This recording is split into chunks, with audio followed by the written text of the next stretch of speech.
Hey, what's up, Spilled Milkers? Andrew Zimmern here. Happy, what do you call the day after Thanksgiving? I mean, it should have a name. And not Black Friday, which is just all about, although I am wearing a black t-shirt and black glasses. And surprise, surprise, I'm not in a hotel room. So mazel tov to me. Great questions this week. Thank you so much for being this incredible, vibrant community. It's what I'm grateful for. Are you people? I truly mean that. Without you, my stuff ceases to exist. I would just be screaming on a desert island like Tom Hanks in that movie with that coconut. Okay. My editor wanted me to chime in to comment on that Idris story about chefs who cross their arms in photos. We all do it. I'm constantly looking for new poses, and photographers are always saying, give me a little crossed arm. For a while, it was giving them the Andrew Zimmern, raised eyebrow thing that I did during the Bizarre Foods days. Of course, they have sociologists and psychologists weighing in on either with what this cross pose means, right? That it takes strength and puts people at dis-ease and, all sorts of things. A brilliant point is made at the end of the column, however, where the writer says, look, find something new. We just have to find something new. We have to find things that are different, that are unique. And yes, that means being a little vulnerable. And my plea for magazine and website editors everywhere is to use different photos of people. My buddy Melanie Dunea's comment is quoted in the piece as well, so it was nice to see her chime in. Susie has one of the best questions that I've heard here in a long time. What is your opinion of Maggi sauce, Maggi? Should it be in my arsenal? Well, of course it should be in your arsenal. I have several different kinds. What do I mean by that? Maggi, which I prefer the ones that have MSG in them, although the American version does not have MSG in it, is made from a hydrolyzed, it's made from hydrolyzed wheat. And so it's got that umami burst, kind of like Worcestershire sauce, kind of like soy sauce, but saltier than Worcestershire sauce and without as much rounded flavor. But you can't make a lot of classic African foods, South American foods, Mexican foods, Caribbean foods, which is where I use mine the most often, without it. It is just a modern universal flavor. Now, people say, well, Maggi can't be that old. It actually was invented in like the 1880s and is one of the most popular spice seasonings in the entire world. And it does provide, like umami, that inexplicable certain something that so many rice dishes, noodle dishes, soups, marinades require. I love using it in marinades, especially on chicken before it goes on the grill. I love putting it in soups and stews. It's impossible for me to make my oxtails without it because I use a Caribbean version that has a lot of hot peppers in it, and I need to make my version of brown sauce. My brown sauce oxtails, my favorite way. My beard is getting so out of control, and I slept on it funny. Gonna have to deal with that. So yeah, I'm very, very much pro Maggi. I made a note down here. I read something fantastic about Maggi that I absolutely loved. And that is this. Like all seasonings, if you constantly are throwing too much of Maggi into everything, what you wind up doing is overwhelming people with all this complexity of flavor, especially if you use Maggi that has MSG in it. And if you do that, because MSG makes you yearn for the next bite, you're overwhelming your own palate with exactly what it wants. And once you do that, it's you've shot it. You're done. Your palate is toast. So please use judiciously, but it's a vital part of my arsenal. Pete writes, "What do you like on your wings?"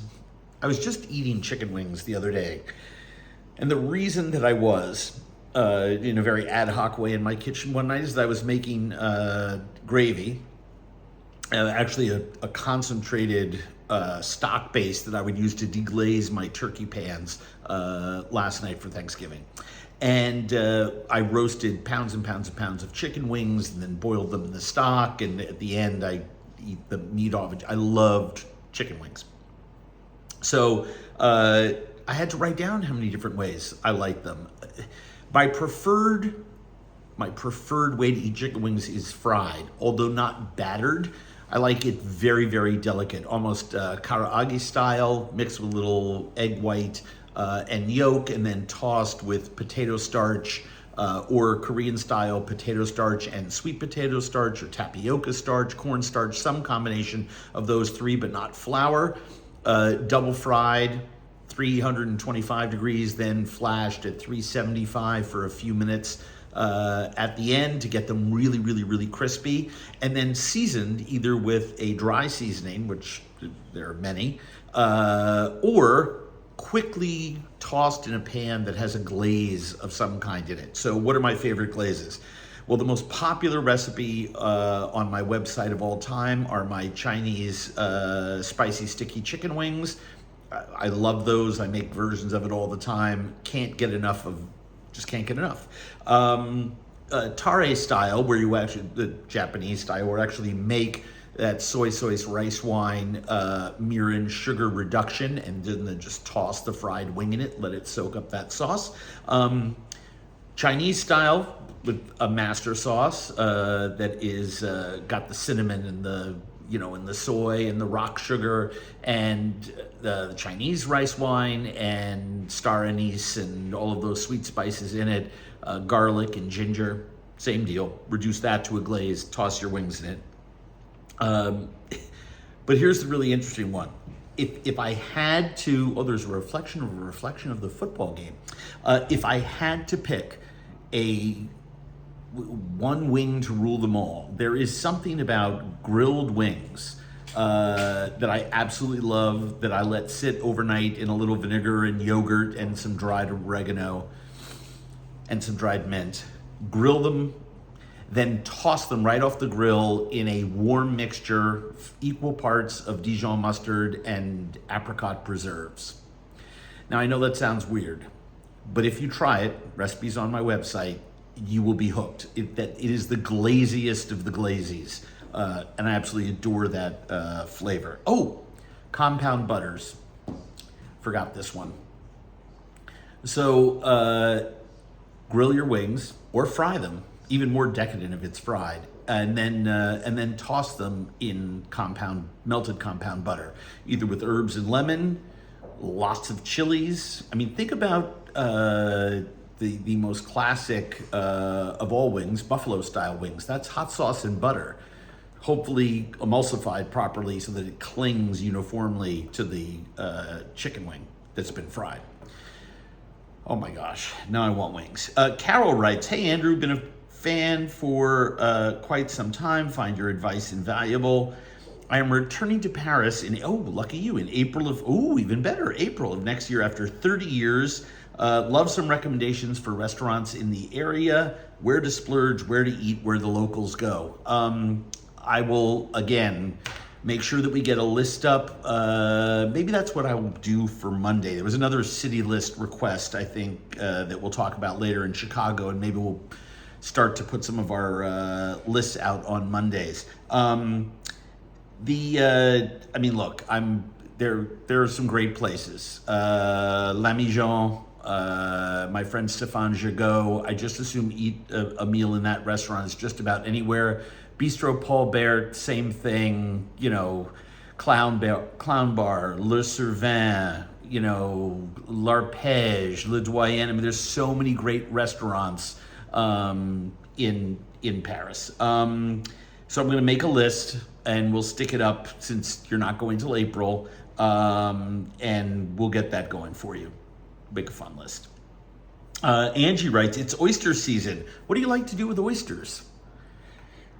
I do like to shuck them because I can shuck pretty well. Well, I can shuck very well myself. So it's not, I will buy a couple dozen oysters and sit down and eat those, especially if there's some really beautiful ones that come into the store near my house. But I love them stewed. I love them in pan roasts. I love them broiled. There's Derek Dahmen, who's an incredible chef in Canada, in Montreal, has a broiled oyster that he has a Marmite, it's essentially a Marmite hollandaise that he spoons on the top of his oysters and throws them under the broiler. I just assume eat those than just about anything. But it's the same thing as like an oyster's, essentially the same technique as an oyster's Rockefeller. I like them, I like a lot of stuff in that case on my oyster, some egg, something that's gonna make a light fluffy casing on the top of them underneath the broiler. It's why I love Clams Casino, and I love oyster versions of Clams Casino. I love them in gumbos. They stand up to big flavors. Oysters are a big, pronounced flavor, especially if you use good-sized West Coast ones. They're nice and briny. Just stir them the last 10 minutes into your gumbo or your seafood chowder.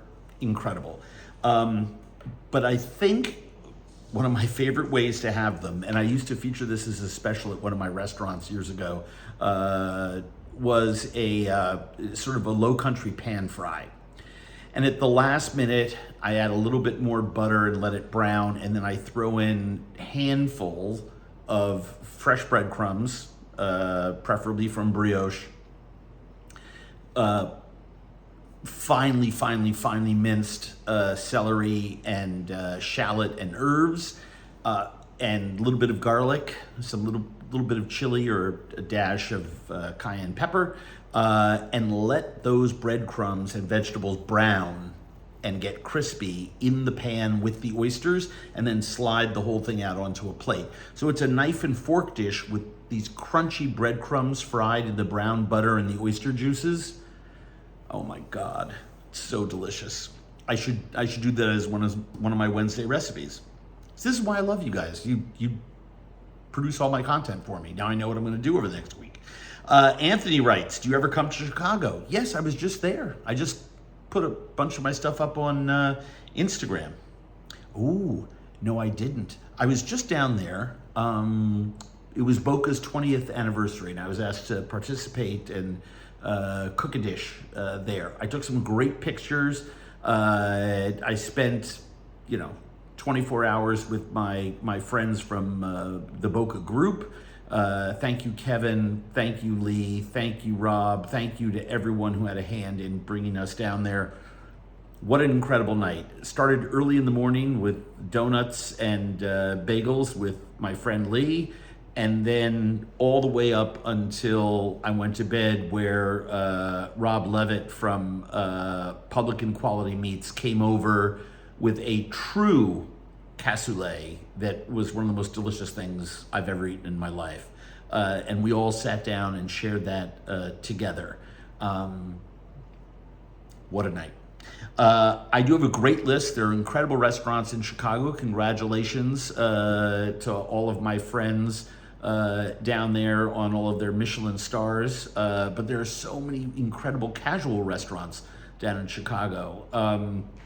We had a very fancy lunch from Mr. Beef, and you've never really eaten Mr. Beef unless you've had Donnie Medea from One Off Hospitality serving you your Mr. Beef. Incredible. We'll do my Chicago list as well. That's long overdue. Sammy writes, your turkey a la king recipe made me wonder, what are some classic old time recipes that still work with modern tastes and schedules? Well, here's the thing about modern taste. What's old is new again, right? Comfort foods, think of all the great things all the classics that have sort of come back over the years. We're always reinventing stuff. Schedules is the big one. It's hard to come home and enjoy veal Prince Orlov because moms, dads, kids, caregivers, everyone is busy. Run.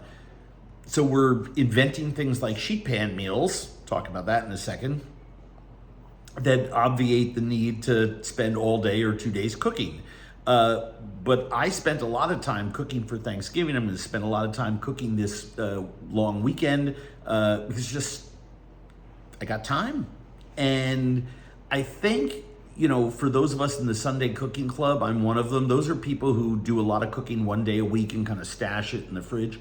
You can pick one dish that requires a little more work and salt that away for eating later on.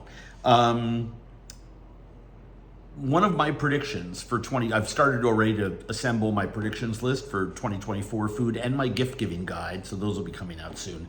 And one of the things I had in my 2024 prediction list was that we're all going to be eating more and more of those classics from the, teens, 20s, 30s, 40s, 50s. 20th century stuff and some 19th century stuff, to be quite honest. And so I think dishes like veal Prince Orloff, lobster thermidor, lobster Emmarcane, beef stroganoff, real true goulashes are all going to be making a comeback, because I think chefs are always finding cool old foods to reinvent, or they travel somewhere and they eat a true goulash over in Eastern Europe, and they're just like, oh my God, mind blown. And then they've got to figure it out for themselves and bring their own talents to it. And I think that's when we get some really cool stuff.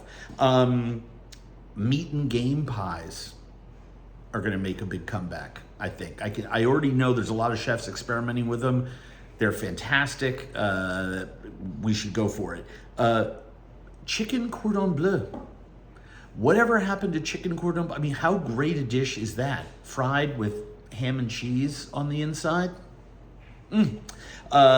Steak Diane, coulibiac of salmon, right? Which, as beef is to beef Wellington, so is salmon to coulibiac of salmon. So look for those things on your menus. The classics, my beard's bugging me. My classics are going to come back. Do you like any sheet pan meals? Love them. Here's the problem, though. Sheet pan meals don't let me build that extra fourth or fifth element into the meal that I really want to. And I'll give you an example. I can take halved new potatoes, 2 or 3 different kinds of vegetables, cut the chicken a certain way, maybe rub it, marinate it in something for a while, put it all in a sheet pan, throw it into the oven. And if you cut everything in a certain way, everything will cook at the same time, pull it out of the oven. And as I mentioned earlier, it's a tremendous time saver for those of us that have really brutal schedules. You can just, it's easy. And I respect the sheet pan meal movement, because anything that makes food affordable and more expeditious to get onto the family table, and that allows for people to relax and serve fresh, healthy food to everyone, I'm all for it.